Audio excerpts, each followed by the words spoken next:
లో ఉన్నారు అందుబాటులో. చామల కిరణ్ గారు, ఇంకొక 2 అప్డేట్లు మీకు. సివిల్ సప్లై కార్పొరేషన్ చైర్మన్గా ప్రేమ్ సాగర్ రావు, ప్రభుత్వ సలహాదారుగా సుదర్శన్ రెడ్డిని కూడా నియమించారు. ఏ సుదర్శన్ రెడ్డి సార్? మాజీ మంత్రి సుదర్శన్ రెడ్డి. అంటే మంత్రివర్గం ఇక్కడ అయింది, ఎవరైతే ఎక్స్పెక్ట్ చేశారో వాళ్ళిద్దరికి ఇచ్చారు.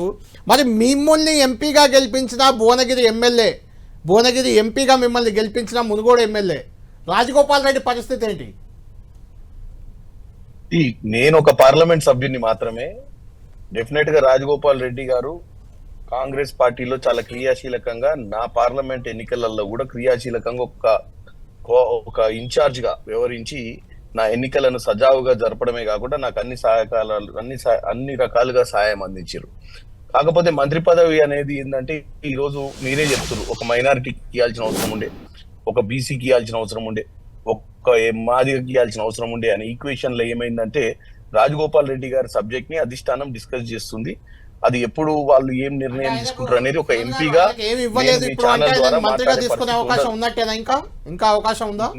ఇంకా 2 మంత్రి పదవులు ఉన్నాయి. డెఫినెట్ గా పార్టీ అవసరాలను బట్టి పార్టీకి ఎవరికి ఇస్తే పార్టీ బలోపతం అవుతుందో అన్న ఆలోచనతో ఇస్తారు. కాబట్టి అవకాశం లేదనేటట్టుగా లేదు. కాకపోతే డిస్కషన్ అవుతుంది, డిస్కషన్ అయినప్పుడు ఇస్తుంది. ఈ రోజు మీరు అన్నట్టు